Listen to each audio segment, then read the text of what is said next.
boy, if you've been listening to Radio 2 all day, you'll know Zoe wished 12-year-old Izzy a happy birthday, and Izzy's mum said she'd love it if every programme on Radio 2 could give her a mention today. It's our pleasure. Happy 12th birthday, Izzy.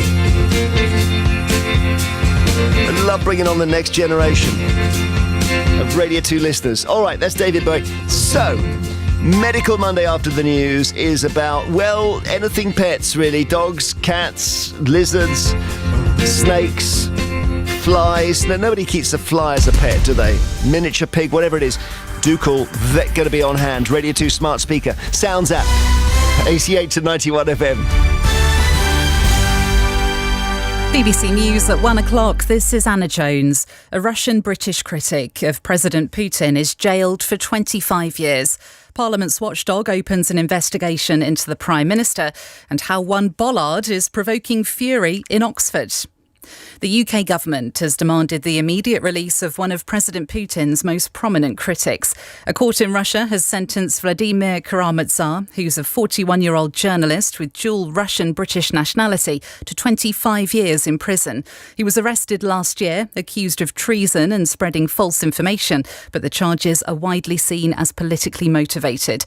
An international lawyer, Pedro Pizzano, said Mr. Kara-Murza openly called for change. He's really been one of the leaders of the fight for a free, just and safe Russia for many, many years. And he said things, for example, and I quote, "When enough people in society are willing to stand up to put an end to the repression, to stand up for their dignity, to stand up for their rights, to stand up for their freedom, all that seeming strength of dictatorships becomes powerless." In the past half hour, Parliament's standards watchdog has said it's opened an investigation into Rishi Sunak and his possible failure to declare an interest. The BBC has been told it relates to a childcare company in which his wife has shares. Last month, the Chancellor announced a pilot of payments for new childminders, with more for those who signed through agencies. Number 10 said the matter in question had been transparently declared as a ministerial interest, and it was happy to assist the Standard Commissioner's inquiry.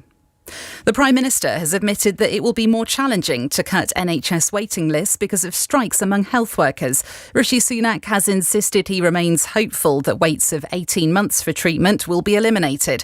But he said he was disappointed that the Royal College of Nursing in England voted for industrial action last week, adding that it would have an impact on patient care. Our door is always open to have talks, and there are other unions who are currently in the process of balloting their members. And, hopefully they can see that the offer that we put forward is a reasonable one that recognises their hard work and the contribution they make, and also recognises that we have to do these things in a way that's affordable for taxpayers, but also gets inflation down. Mr Sunak was speaking at a college in North London where he outlined plans to ensure pupils in England study maths in some form up to the age of 18. He said an anti-maths mindset was holding the economy back and a change in approach was needed. A 42-year-old serving police officer has been charged with rape. Sergeant David Stansbury is accused of 3 counts of raping a woman in Plymouth in 2009 while he was on duty with the Devon and Cornwall Force. He's been suspended from his current force, Hertfordshire Police. He's due to appear before magistrates on Wednesday. 2 people have been found dead after police were called to reports of 2 capsized canoes in Bedfordshire. The bodies were recovered following a search of the River Great Ouse in Kempston yesterday morning. The residents of a street in Oxford have told the BBC's Panorama programme how a traffic bollard has provoked such fury that it's been dubbed the most abused bollard in the UK. It's in a low traffic neighbourhood, or LTN, which blocks residential streets to through traffic. The bollard has been repeatedly run over, bent, burnt and stolen. Dozens of low traffic neighbourhoods have been introduced across England and Scotland. James, who lives in Oxford, says bollards have transformed his area, but they've caused confrontation. Some of the bollards get stolen, and then people are just so upset about cars racing through these streets where they weren't there before and where there's kids playing who weren't expecting them. They're upset, and they will sometimes stand in the barrier saying this is illegal to drive through here, and then cars will drive at them. This is what was happening. But I have to say now things have calmed down and people are feeling the benefits. And you can see more on how low traffic neighbourhoods have divided communities in Panorama's Road Wards Neighbourhood Traffic Chaos at 8 p.m. this evening on BBC One and on the BBC iPlayer.